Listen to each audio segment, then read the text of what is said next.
Oke, bismillahirrahmanirrahim. Assalamualaikum warahmatullahi wabarakatuh. Kita ketemu lagi di channel 3P, para pencari petunjuk. Sekarang kita ada di episode 36. Dan judul yang akan kita bahas di sini adalah siapakah makhluk paling jahat di muka bumi. Nah, ini judulnya mungkin sedikit ngeri.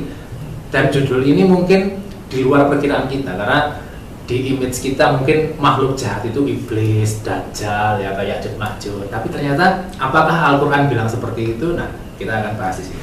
Di sini kita akan memakai dasar Al-Quran, yaitu surat Al-Baqarah ayat 159 dan surat Ali Imran ayat 187. Sini saya bacakan.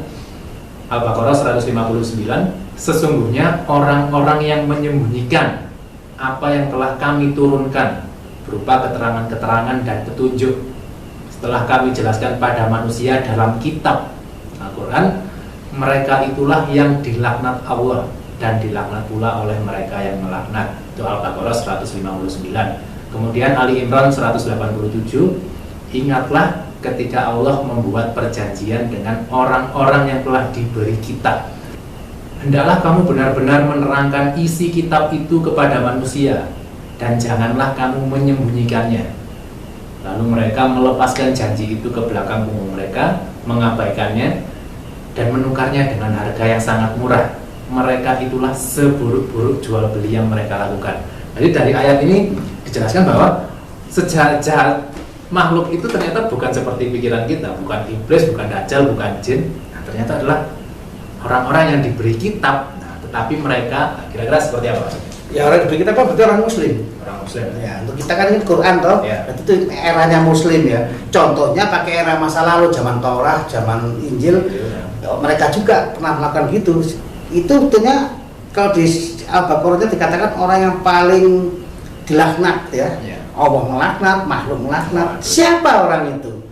Ya orang yang sudah muslim, sudah punya kitab, tapi dia nggak mau ngomong. Ini berlaku umum loh ya, nggak perlu menyebarkannya gitu. Maka siapapun yang hanya mendengarkan sebagus apapun, apalagi tiap Jumat mendengarkan tausiah, terus dia pulang diem puas, ini termasuk terancam. Karena dia nggak menyebarkan isi Quran, nggak melaksanakan, nggak menyebarkan, maka dia terancam orang yang dilaknat dan seburuk-buruknya. Jadi orang muslim, ini untuk orang muslim nih. Sangat jauh di luar perkiraan kita bahwa makhluk-makhluk terjahat itu bukan Fir'aun, bukan Dajjal, bukan jin, bukan Ya'juj Ma'juj. Ternyata adalah orang-orang yang diberikan kitab, tapi mereka tidak mengamalkan atau tidak mendakwahkan isi kitab. Satu ayat saja wajib disebarkan. Kok diem? Jahat ini, dia di sini akan kita bahas lebih lanjut mengenai ini. Nah, kemudian istilah menyembunyikan itu maksudnya apa? Menyembunyikan itu tidak mengatakan pada saatnya.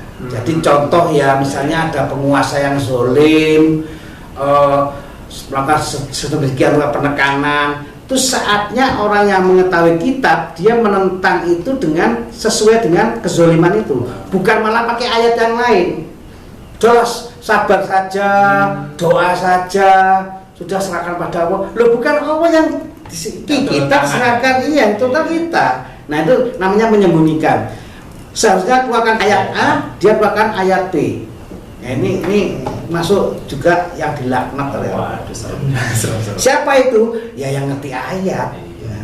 Bahkan dalam Islam sendiri kita nggak boleh ujub ya. Maksudnya hanya karena kita mengerti bukan berarti kita bebas dari ancaman. Enggak. Ternyata orang-orang yang mengerti kita pun kalau wajib mendakwahkan isi kitab, semakin banyak semakin wajib. Ya yang paling banyak itu kan ulama. Ya, yang disebut alim, orang alimnya. Dan silakan dilanjutkan lagi itu ya. Berarti kalau bisa saya garis bawahi di sini adalah waktunya permasalahan apa dengan ayat apa. Iya. Malah yang diucapkan ayat yang lain yang tidak ada hubungannya sama. Disuruh sembunyi, menghindari masalah ini, udah sembunyinya dengan ayat diam di. Ini ada ayatnya loh ya, kita harus diam, berdiam, nggak usah hitung-hitungan, dan urusannya begini. Jadi misalnya ada suatu kezoliman dalam sebuah lingkungan, harusnya pakai ayat ini untuk mencegah kezoliman itu, malah pakai ayat yang lain, kita harus sabar. Itu padahal sama-sama ayat, sama ayat disembunyikan. Yang dibutuhkan masih sembunyikan gitu. Jadi maksudnya menyembunyikan ayat seperti itu. Ya. Kemudian ada lagi, ini aslinya ayatnya banyak sekali, silahkan dicari sendiri. Cuman kita langsung ke poin-poin utamanya. Kemudian ada di surat Al-Maidah ayat 63. Artinya seperti ini. Mengapa para ulama dan pendeta tidak melarang mereka mengucapkan perkataan yang bohong dan memakan makanan yang haram? Sungguh itulah seburuk-buruk yang selalu mereka perbuat. Seperti judul kita tadi, di Al-Quran sendiri yang bilang ya, bukan kita yang ngomong, bahwa seburuk-buruk manusia adalah mereka, para ulama dan pendeta yang tidak mencegah kezaliman. Benar, seperti yang Jadi umumnya yang kita lihat sehari-hari itu banyaknya tokoh-tokoh agama yang sudah mengerti tentang ayat-ayat itu bagaimana mencegah suatu peristiwa dengan ayat, tetapi dia malah melarikan diri dengan ayat yang lain. Ini adalah seburuk-buruk. Siapa itu? Ya yang ngerti kita. Ngerti kita, tapi biasa dikatakan ulama. Siapa lagi kalau bukan santri biasa, ulama itu yang dikatakan seburuk-buruk perbuatan. Mengerikan sekali. Ini bukan Fir'aun, bukan Dajjal, bukan orang Nasrani, bukan orang Yahudi, ulama yang ngerti dan kita. Ayat langsung yang berbicara ya. Oh, kalau mau protes ke situ aja. Kita cuma menyampaikan. Mengapa para ulama tidak melarang mengucapkan? Jadi ada perkataan yang bohong atau hoax ya. Kalau mungkin zaman sekarang hoax di masyarakat, ulamanya diam. Ada sesuatu kezaliman, ulamanya diam. Nah, sungguh itulah seburuk-buruk. Contoh yang umum aja ya, ada pejabat ya, katanya pun di kantongnya ada 11.000 triliun. Itu kan kebohongan, kezaliman, membohongi seluruh rakyat. Lah kok ulamanya ada yang dia malah berkolaborasi. Ini jahat orang ini. Menurut Quran lo ya, bukan menurut saya, menurut Quran. Oke. Gak layak diikuti orang kayak gitu. Mengerikan sekali ya. Kemudian ada lagi waktu di surat Al-A'raf surat 7 ayat 175. Bacakanlah kepada mereka tentang berita orang yang telah kami anugerahkan ayat-ayat kami kepadanya. Kemudian dia melepaskan diri dari ayat-ayat itu ya, seperti yang kita bahas tadi. Lalu setan mengikutinya sampai berhasil menggodanya. Maka dia termasuk orang yang sesat. Orang-orang yang sudah dianugerahkan kitab masih bisa sesat. Ini Ibrahim Sikabil ya. Orang pinter, ayat, paham, fasih, mengerti. Itu bukan karena dia pandai atau berjuang keras atau apa. Semata-mata anugerah dari Allah. Kenapa Allah kasih anugerah itu? Ya untuk menyuarakan, mendakwakan, bukan malah menyembunyikan. Itu. Jadi aja sekali orang yang dikasih ilmu, hafal Quran, ngerti bahasanya, paham ininya, lalu cuma ya doa atau jualan. Itu bahaya. Saya jadi ingat kalimatnya Ali bin Abi Thalib pernah bilang, rusaknya suatu bukan karena banyaknya orang jahat, ya, tapi karena diamnya orang-orang baik. Yang mengerti kitab, mengerti ayat-ayat itu diam. Nah, jadi dialihkan ke ayat yang lain. Kalau kita bisa simpulkan dari ucapan Ali bin Abi Thalib ini, suatu kejahatan itu jangan orang yang baik merasa oh itu kan orang jahat, kita kan. Justru dia mimpin untuk mencegah. Orang wajib dikekankan pada dia untuk dia di depan untuk mencegah. Orang-orang baik yang mengerti itu kata siapa tidak dapat salah, itu juga salah karena dia diam saja. Dia dikasih anugerah untuk di depan melawan kezaliman, kepala dia malah jualan ayat kemana-mana. Justru di sini kita bisa melihat, keadilan Allah itu seperti apa. Jadi orang jahat itu bukan si dia aja yang salah, tapi orang baiknya kalau diam, nanti kita juga salah. Itu sisi maha adilnya Allah. Kemudian ada lagi maksud di surat At-Taubah surat 9 ayat 31. Di sini berbunyi, mereka menjadikan para rabi itu pemuka agama, ulama lah, pemuka agamanya Yahudi, dan para rahib yaitu pemuka agamanya Nasrani sebagai Tuhan-Tuhan selain Allah. Serta Nasrani mempertuhankan Isa putra Maryam, padahal mereka tidak diperintahkan kecuali menyembah Tuhan yang Maha Esa. Tidak ada Tuhan selain Dia, Maha Suci Dia dari apa yang mereka persekutukan. Jadi di ayat ini dijelaskan bahwa zaman dulu orang-orang Yahudi dan orang-orang Nasrani mendewakan para rahib-rahibnya, para pendeta-pendetanya, seolah-olah itu omongan Tuhan. Jadi kalau tokoh itu yang ngomong pasti benar. Dan karena itu ditulis di Al-Quran, orang Islam aslinya juga sama seperti itu. Nah itu banyak sekali ya, satu kata menuhankan. Apa sih kata menuhankan maksudnya? Memaha benarkan. Maha benar itu hanya milik Allah. Kalau kita sudah selain Allah kita maha benarkan, pokoknya kalau yang ngomong yang ini sudah nggak usah ngecek Quran, nggak usah ngecek kitab, nggak usah ngecek, percaya aja. Ini sudah menuhankan. Ini santri atau jamaah atau pendengar itu pendukungnya yang dikecam. Yang tadi kan ulamanya ya, ini pendukungnya. Pengikutnya. Ya coba. Jadi istilahnya kalau ada istilah taklid buta. Taklid itu percaya buta. Taklid itu adalah percaya pada seseorang seolah-olah orang itu maha benar, padahal maha benar cuma milik Allah. Padahal milik Allah. Iya. Jadi terus ini kan dikasih contoh. Iya. Quran untuk orang Islam. Iya. Kenapa dia bawa rahib, rabi gitu?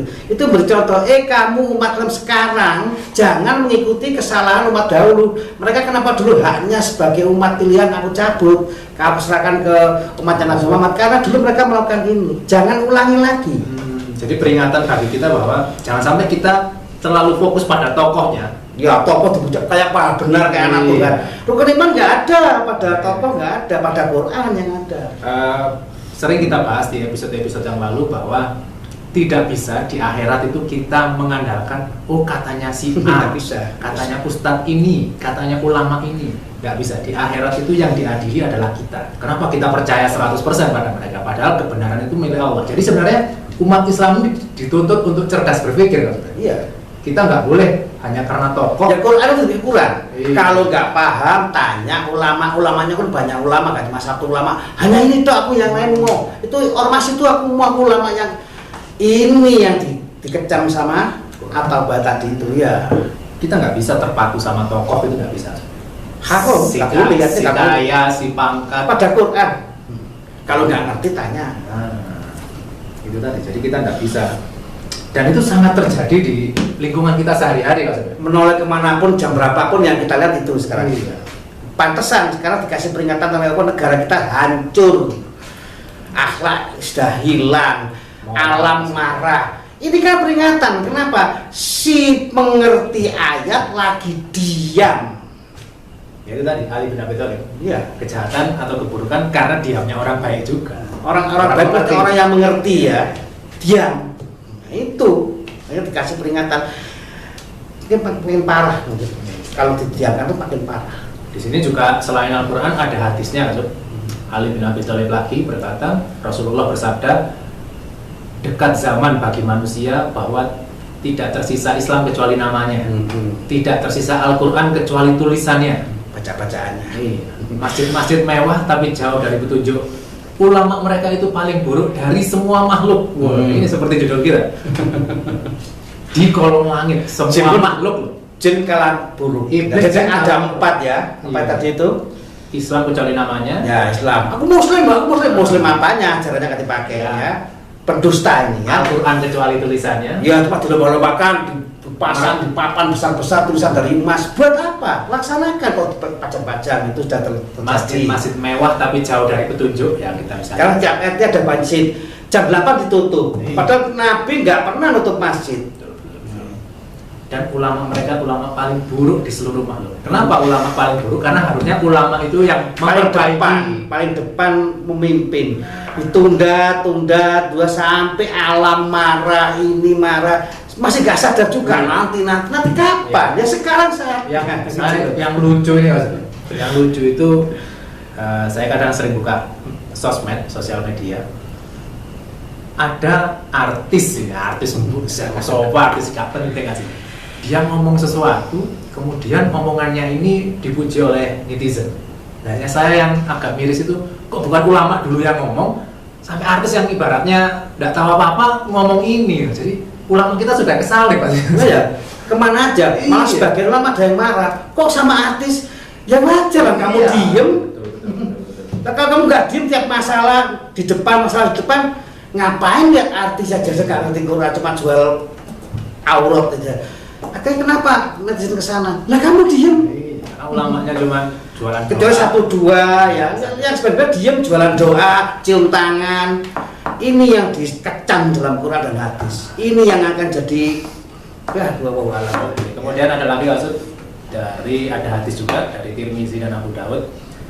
Nabi bersabda, sesungguhnya yang aku khawatirkan atas umatku ialah para pemuka agama yang menyesatkan. Nabi sendiri ngomong gitu. Padahal di zaman itu ngomongnya ya, apalagi sekarang. Sekarang kalau kita lihat lebih parah. di kehidupan sehari-hari pemuka agama itu sudah seperti Tuhan-Tuhan lain maksudnya. Iya, maha benar, setiap ngomongnya dibenarkan. Netizen juga menyembah tadi itu.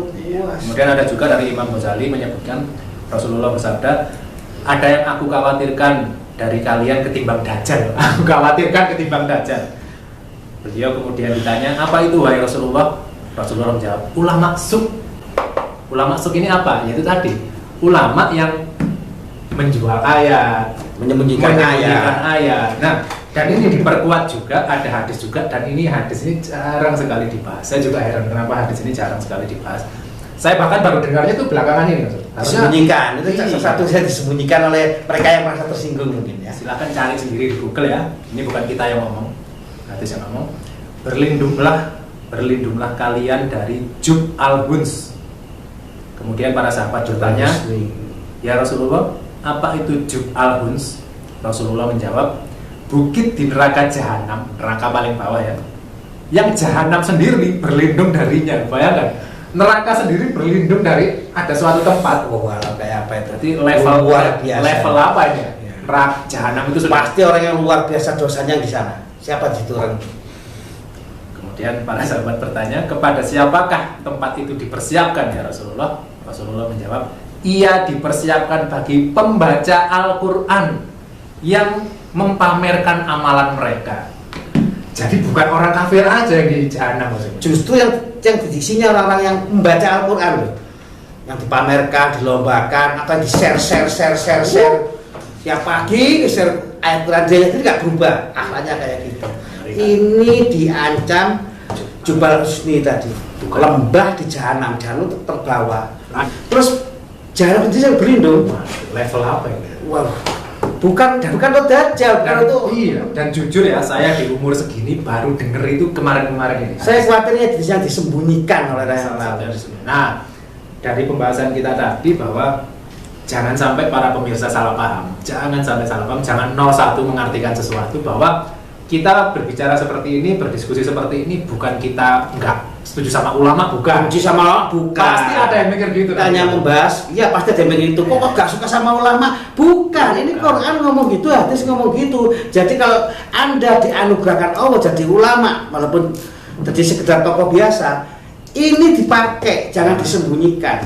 Dan untuk para orang awam, bukan kita benci ulama, tapi ulama yang mana? Yang mana? Yang sesuai dengan Quran atau tidak? Kalau ulamanya nggak pernah ngomong gini, boleh dicurigai. Bahkan kalau para pemirsa lihat di episode-episode kita yang lalu, kita sering bahas bahwa di Al-Quran sendiri, ini Al-Quran ya, bukan kita yang ngomong, ahli kitab aja dikecam. Padahal itu gelar dari apa? Lebih dari profesor, lebih dari doktor. Presiden yang kasih gelar manusia. Manusia semua. Ahli kitab dia kasih gelar Allah, itu pun dikecam. Apalagi cuma ulama. Silakan cari di Al-Quran, di HP ya, tulis ahli kitab. Lihat kecaman-kecaman apa di ahli kitab itu. Kenapa? Karena ahli kitab yang harusnya memperbaiki umat, mereka malah ayat menyembunyikan dan sebagainya, memakai ayat-ayat untuk kepentingan pribadi. Nah ini jujur sudah zamannya Torah, terus zamannya Injil aja dihapus, umat itu dikasihkan ke umat Islam. Karena ada Quran, kamu sekarang sudah jadi ahli kitabnya. Kalau kita ngulangi lagi, ya sama aja, tidak kayak orang-orang yang silakan ditelan jahanam tadi. Jadi ya jangan sampai para pemirsa salah paham. Kita bukannya tidak ulama, enggak, karena di Al-Quran sendiri sejahat-jahat makhluk di kolong langit ini adalah ada ya, banyak hadisnya yang aneh kan nggak diomongkan itu ada apa ini? Dan banyak dari kita itu taklid buta. Kalau sudah ulama harus baik, kalau masjid harus baik, ada apa? Kenapa tiba-tiba kita selalu ulama itu 100% benar, masjid 100% suci? Rasulullah waktu belum jadi Nabi tahu, Quraisy tahu semua Ka'bah tempat suci, satu-satunya masjid di dunia lah ya, satunya masjid. Kenapa Nabi ke Gua Hiro? Ini kan nggak pernah ciptakan. Nggak pernah. Tapi yang dibahas di ceramah-ceramah yang saya dengar selama ini, yang dibahas selalu, oh Nabi ke Gua Hiro dapat wahyu, titik. Nggak pernah dibahas kenapa. Saat itu pun orang Quraisy tahu. Terus sampai hari ini pun kalau kita mau haji atau umroh itu jadi tempat wisata yang utama. Tapi kenapa? Kenapanya nggak pernah dibahas? Kenapa nggak duduk di depan Ka'bah dapat hidayah? Kenapa ke gua rumahnya para jin? Karena ada makna apa ini? Ya karena saat itu zamannya Nabi, bahkan Ka'bah pun jadi tempat suci pun bisa jadi tempat yang tidak yang harus bagus. jauh dari hidayah, apalagi masjid-masjid yang mewah sekarang untuk kubahnya dari emas apa gombal itu semua gitu. Tapi di dalamnya sholat masih dijarak. Wah, Banyak sekali, tutup jam 8. waduh. Apaan? Manusia. Jadi kita sebagai umat Islam kita dituntut untuk cerdas berpikir. Tidak bisa kita, katanya si A, katanya si B, katanya Ustadz A, katanya Ustadz B, tidak bisa. Di akhirat yang dipertanggungjawabkan kita, kenapa kita kok 100% percaya pada manusia, padahal kebenaran cuma milik Allah. Iya. Dan di ayat tadi dijelaskan orang-orang berilmu itu bukan karena dia hebat, karena Allah yang ngasih. Anugerah. Dan itu berlaku untuk semuanya, si Kalau kaya. harus kasih anugerah harus penyampaian. Iya, dan itu berlaku untuk semuanya, si kaya, si pangkat, si ulama, si pintar, itu karena Allah yang ngasih, bukan karena dia hebat. Tidak. Kalau memang karena kehebatan manusia, ya harusnya para nabi pun sudah kaya raya. Mana coba lihat, mana ada nabi yang bermewah-mewah. Kecuali Sulaiman itu pun nggak mewah. Itu pun tidak bermewah. Itu pun untuk mengatur kehidupan. Iya, alhamdulillah. Ya, kira-kira seperti itu. Ada tambahan tuh? Cukuplah. Ya, kita bukannya tidak perlu pada Hati-hatilah tekan Quran yang penting ya. kita sendiri yang harus mengkoreksi. Pada Iya. filter itu kita sendiri. Jangan hanya taklid ya, jangan. Hati-hati. Oh, si A yang ngomong. Nanti kita sama-sama dimasukkan ke Jubal Husni itu. Waduh, bahaya sekali. Al-Quran yang harusnya kalamullah sebagai petunjuk Justru ya, kamu dibaca atau dipamerkan atau jangan bongkar-bongkar itu. Ya, Dengarkan itu ulama ya. aja. Ya, itu tadi. Itu ya penyakit yang sering kita temui. Oh, jangan buka Quran, dengarkan ini aja. Waduh, ini calon Jubal Husni kalau ini. Waduh, bahaya sekali orang kayak Satu gitu. lagi yang paling penting adalah jangan takut belajar Al-Quran. Sesalah-salahnya belajar Quran, kita masih belajar Quran. Oh, yang pemahaman dan penjelasan. Yap, itu kita bahas di episode Iya, ngasih. Kalau kita niat pengen yang penting kita niat mau berpikir dan jangan membenarkan pendapat sendiri. Cuma Nah, itu aja kuncinya. iya, itu aja. Kalau sudah tahu ilmunya ya cukup. Sebarkan. Kebenaran milik Allah saja. Kita manusia wajibnya mempelajari dan menyebarkan. Dah, kira-kira seperti itu. Iya. Tetap saksikan episode sebelumnya karena pembahasannya menyambung. Dan kalau memang ilmu ini bermanfaat, mungkin bisa teman-teman share. Lu wajib dengar Quran, kalau gak geser nanti kena sendiri. Oh, alam ya. Bukan minta apa namanya? Ya, kita nggak ngurus. Nggak Cuma ngurus. yang denger harus wajib nge-share. Yep. Itu kata Quran lo ya. Yang satu ayat sampaikan apa kata Ya, hadis itu. sampai kalau satu ayat ya. Jadi ada banyak ayat, Pak. Oke, kira-kira seperti itu. Terima kasih. Kurang lebihnya mohon maaf. Kesempurnaan hanya milik Allah. Kesalahan milik kita pribadi. Kalau kata Ali bin Abi Thalib, jangan dengarkan siapa yang berbicara, tapi lihatlah inti yang dibicarakan. Ya, terima kasih. Kami akhiri. Assalamualaikum warahmatullahi wabarakatuh.